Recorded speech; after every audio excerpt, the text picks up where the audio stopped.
মানুষের জীবনের জন্ম থেকে নিয়ে মৃত্যু পর্যন্ত বাবা যতদিন দুনিয়াতে থাকে, একজন বাবা সন্তানের জন্য কি না করে, নিজের দেহটাকে একেবারে শেষ করে দেয়, নিজের যৌবনটা একবারে বিলীন করে দেয়, নিজের জীবনের সর্বশক্তি দিয়ে, পুরা শক্তি দিয়ে, হাড় ভাঙা শ্রম দিয়ে, কঠোর পরিশ্রম করে।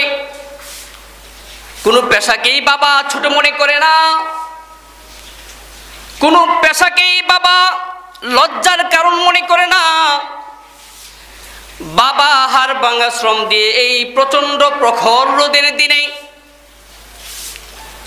জমিতে ফসল বনে কৃষকের কাজ করে অন্যের খেতে বদলি যায়, অন্যের ক্ষেত্রে কামলা যায়, মানুষের খেতে জমিতে কাজ করে বাবা যা অর্থ রোজগার করে, আয় রোজগার করে, কামাই করে, ওই অর্থ দিয়ে সন্তানকে প্রতিপালন করে, সন্তানকে লালন পালন করে। যখন যে হাজত দেখা দেয়, যে প্রয়োজন দেখা দেয়, যখন ছেলের যা কিছু লাগে সব কিছু নিমিষেই প্রস্তুত করে দেয়। দরকার পড়ে বাবা দিনের ডিউটি করে, রাতেও ডিউটি করে, তারপরও সন্তান কষ্ট করে এটা চায় না বাবা।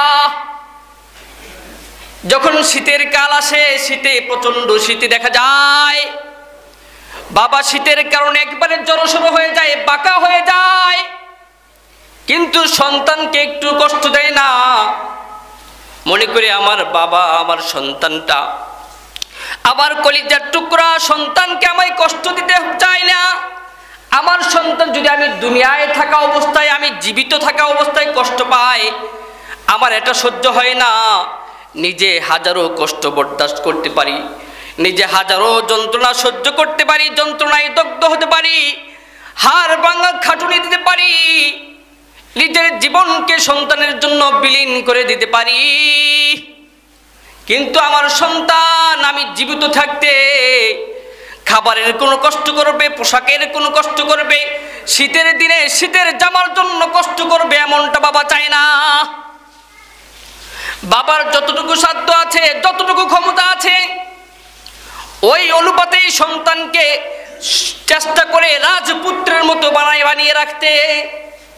প্রত্যেকটা সন্তানই বাবার কাছে রাজপুত্র, প্রত্যেকটা কন্যাই বাবার কাছে রাজকন্যা। এই সন্তানের প্রতি মা বাবার যে মহাব্বত আর ভালোবাসা, এটা কিছুটাও হলেও এখন উপলব্ধি করতে পারি। যার সন্তান হয়েছে, সন্তান জন্ম দিয়েছে, যিনি বাবা হয়েছেন, তিনি বুঝতে পারেন সন্তান তার কাছে কতটুকু মাহবুব। আলহামদুলিল্লাহ আস্তাঈনুহু ওয়া আস্তাগফিরুহু ওয়া নাউযু বিল্লাহি মিন শুরুরি আনফুসিনা ওয়া মিন সাইয়্যাতি আ'মালিনা মান ইয়াহদিহিল্লাহু ফালা মুদিল্লা লাহু ওয়া মান ইউদ্লিলহু ফালা হাদিয়া লাহু। ونشهد أن لا إله إلا الله وحده لا شريك له ونشهد أن لا إله إلا الله وحده لا شريك له. أما بعد فأعوذ بالله من الشيطان الرجيم. بسم الله الرحمن الرحيم. ووصينا الإنسان بوالديه إحسانا حملته أمه كرها ووضعته كرها حمله وفصاله 30 شهرا. وقال النبي صلى الله عليه وسلم عن أبي هريرة رضي الله تعالى عنه قال: 3 دعوات مستجابات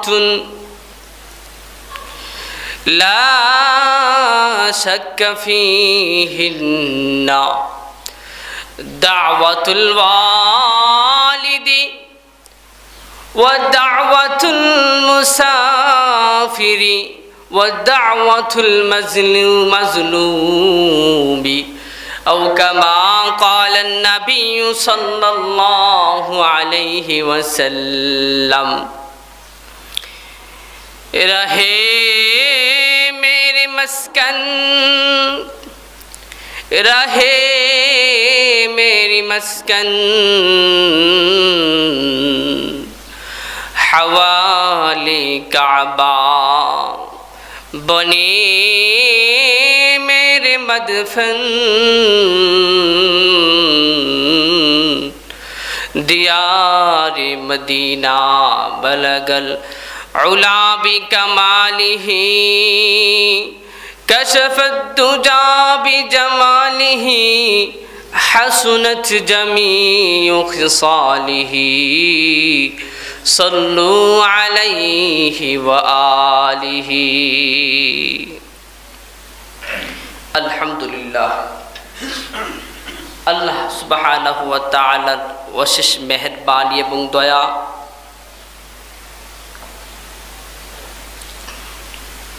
যিনি অতি মেহেরবানি এবং দয়া করে আমাদেরকে বিগত জুমার নেই আজকের এই জুমায়ও তার ডাকে সাড়া দিয়ে তার ঘরের মেহমান হওয়ার মেহমান বনার সুযোগ করে দিয়েছেন সেই সাথে শুকরিয়া আদায় করি সেই মহিয়ান গরিয়ান সর্বশক্তিমান কুদরতওয়ালা জাতের যিনি আমাদেরকে তার রহমত দিয়ে আমাদেরকে বেষ্টন করে নিয়েছেন ডেকে নিয়েছেন যিনি আমাদের মায়ার ডোরে বেঁধে নিয়েছেন কল্যাণের বৃষ্টি দ্বারা অজর দ্বারাই আমাদের উপর বর্ষণ করছেন রহমতের জোয়ার থেকে আমাদের উপরে অজর দ্বারাই রহমত বাড়ি বর্ষণ করছেন যিনি আমাদের সুস্থতার জিন্দেগি দিয়েছেন চলতে ফিরতে কথা বলতে হাঁটতে যত কিছু দুনিয়াতে প্রয়োজন সব হাজত প্রয়োজন যিনি পুরা করে দিয়েছেন আমাদের হাজত আর জরুরত প্রয়োজন চাহিদা আমাদের সব মনোবাসনা যিনি পুরা করেন সেই আল্লাহ জাল্লা শানুর দরবারে আবারও শুকরিয়া আদায় করি আলহামদুলিল্লাহ সম্মানিত হাজিরিন আমরা আলোচনা করতেছিলাম পিতামাতার হক সন্তানের উপর পিতামাতার কি পরিমাণ হক রয়েছে সন্তান বাবার সাথে কিভাবে ব্যবহার করবে কি আচরণ করবে মায়ের সাথে কি আচরণ করবে এই আলোচনাগুলি আমাদের ধারাবাহিক চলতেছিল তো আলোচনা করতেছিলাম যে বাবা হলো সন্তানের জন্য বটবৃক্ষ বাবা হলো সন্তানের সূর্যতুল্য যেমনটি আমি আপনাদের সামনে উল্লেখ করতেছিলাম ইন্নাল আবা শামসুল লিল ওয়ালাদি ইজা জালা শামসু সারাত আলাবু যুলমাতুন ওয়া ইজা তালা ইসফারাল আলামু আইয়ুল হাযিরুন নিশ্চয় বাবা হলো সূর্যতুল্য যেমন পৃথিবীর সূর্য উদিত হলে পৃথিবী আলোকিত হয় আলোয় উদ্ভাসিত হয়ে যায় গোটা ধরা আলোতে একেবারে সব কিছুই চোখের সামনে ভেসে ওঠে মানুষ এই আলো থেকে উপকৃত হয় উপকার হাসিল করে উপকার অর্জন করে যদি সূর্য ডুবে যায় পুরা দরাদম পুরা পৃথিবী সময়ের ব্যবধানে সব কিছু অন্ধকারে ডেকে নেয় আধার হয়ে যায় অন্ধকারে সব কিছু ডেকে নেয় কাউকে দেখা যায় না চেনা যায় না জানা যায় না এক বিভৎস পরিবেশের সৃষ্টি হয় যদি সূর্য না থাকে মানুষের দৈনন্দিন হাজত প্রয়োজন চাহিদা উপকার ওগুলো থেকেও মানুষ বঞ্চিত হয়। তো একজন বাবা হলো সন্তানের জন্য সূর্য। যার বাবা আছে মনে করতে হবে তার মাথার উপরে ছাদ আছে, যার বাবা আছে মনে করতে হবে তার উপর রহবের একটা ছাতা উপরে টানানো আছে, ছামিয়ার উপরে টানানো আছে।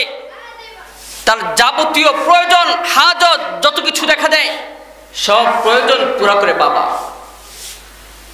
বিপদে মুসিবতে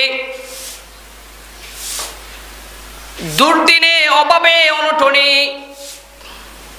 শিক্ষা সামগ্রী থেকে নিয়ে শুরু করে যৌবনের শুরু থেকে নিয়ে শুরু করে মানুষের জীবনের জন্ম থেকে নিয়ে মৃত্যু পর্যন্ত বাবা যতদিন দুনিয়াতে থাকে, একজন বাবা সন্তানের জন্য কি না করে নিজের দেহটাকে একেবারে শেষ করে দেয়, নিজের যৌবনটা একবারে বিলীন করে দেয়, নিজের জীবনের সর্বশক্তি দিয়ে পুরা শক্তি দিয়ে হাড় ভাঙা শ্রম দিয়ে কঠোর পরিশ্রম করে। কোনো পেশাকেই বাবা ছোট মনে করে না, কোনো পেশাকেই বাবা লজ্জার কারণ মনে করে না। বাবা হাড় ভাঙা শ্রম দিয়ে এই প্রচন্ড প্রখর রোদের দিনে জমিতে ফসল বনে কৃষকের কাজ করে অন্যের খেতে বদলি যায়, অন্যের ক্ষেত্রে কামলা যায়, মানুষের খেতে জমিতে কাজ করে বাবা যা অর্থ রোজগার করে আয় রোজগার করে কামাই করে ওই অর্থ দিয়ে সন্তানকে প্রতিপালন করে সন্তানকে লালন পালন করে। যখন যে হাজত দেখা দেয়, যে প্রয়োজন দেখা দেয়, যখন ছেলের যা কিছু লাগে সব কিছু নিমিষেই প্রস্তুত করে দেয়। দরকার পড়ে বাবা দিনের ডিউটি করে রাতেও ডিউটি করে, তারপরও সন্তান কষ্ট করে এটা চায় না বাবা। যখন শীতের কাল আসে, শীতে প্রচন্ড শীতে দেখা যায় বাবা শীতের কারণে একবারে জড়সড় হয়ে যায়, বাঁকা হয়ে যায়, কিন্তু সন্তানকে একটু কষ্ট দেয় না। মনে করে আমার বাবা আমার সন্তানটা আমার কলিজার টুকরা, সন্তানকে আমায় কষ্ট দিতে চায় না। আমার সন্তান যদি আমি দুনিয়ায় থাকা অবস্থায়, আমি জীবিত থাকা অবস্থায় কষ্ট পাই, আমার এটা সহ্য হয় না। নিজে হাজারো কষ্ট বরদাস্ত করতে পারি, নিজে হাজারো যন্ত্রণা সহ্য করতে পারি, যন্ত্রণায় দগ্ধ হতে পারি, হাড় ভাঙা খাটুনি দিতে পারি, নিজের জীবনকে সন্তানের জন্য বিলীন করে দিতে পারি। কিন্তু আমার সন্তান আমি জীবিত থাকতে খাবারের কোনো কষ্ট করবে, পোশাকের কোনো কষ্ট করবে, শীতের দিনে শীতের জামার জন্য কষ্ট করবে, এমনটা বাবা চায় না। বাবার যতটুকু সাধ্য আছে, যতটুকু ক্ষমতা আছে, ওই অনুপাতেই সন্তানকে চেষ্টা করে রাজপুত্রের মতো বানিয়ে রাখতে। প্রত্যেকটা সন্তানই বাবার কাছে রাজপুত্র, প্রত্যেকটা কন্যাই বাবার কাছে রাজকন্যা। এই সন্তানের প্রতি মা বাবার যে মহাব্বত আর ভালোবাসা, এটা কিছুটাও হলেও এখন উপলব্ধি করতে পারি। যার সন্তান হয়েছে, সন্তান জন্ম দিয়েছে, যিনি বাবা হয়েছেন তিনি বুঝতে পারেন সন্তান তার কাছে কতটুকু মাহবুব, সন্তান তার কাছে কতটুকু প্রিয়। পৃথিবীর যত নিয়ামত আল্লাহ দিয়েছেন, যত নাজ নিয়ামত আমাদের দিয়েছেন, সমস্ত নিয়ামতের ঊর্ধ্বে হবে এই সন্তান। সন্তান হবে বাবার সবচেয়ে আপন, সবচেয়ে কাছের। এটা অনুভব করি প্রতি সময়, প্রতি মুহূর্তে এটা কল্পনা করি, অনুভব করি যে আমার নিঃশ্বাস হলো আমার সন্তান। আমার কিছু হয়ে যাক এটা আমি চিন্তাও করি না, পরোয়াও করি না। আমার সন্তানের কিছু হলে আমার সহ্য হয় না, আমার চোখের অশ্রু আমি ধরে রাখতে পারি না। সন্তানের কিছু হয়ে গেলে, সন্তান খাবার না খাইলেও বাবার কষ্ট হয়, দিলে ব্যথা অনুভব করে আমার সন্তান কেন খাচ্ছে না। ডাক্তারের কাছে যায়, কবিরাজের কাছে যায়, অমুকের কাছে যায়, তুমুকের কাছে যায়, পরামর্শ নেয় আমার সন্তান কি করলে খাবে বলেন।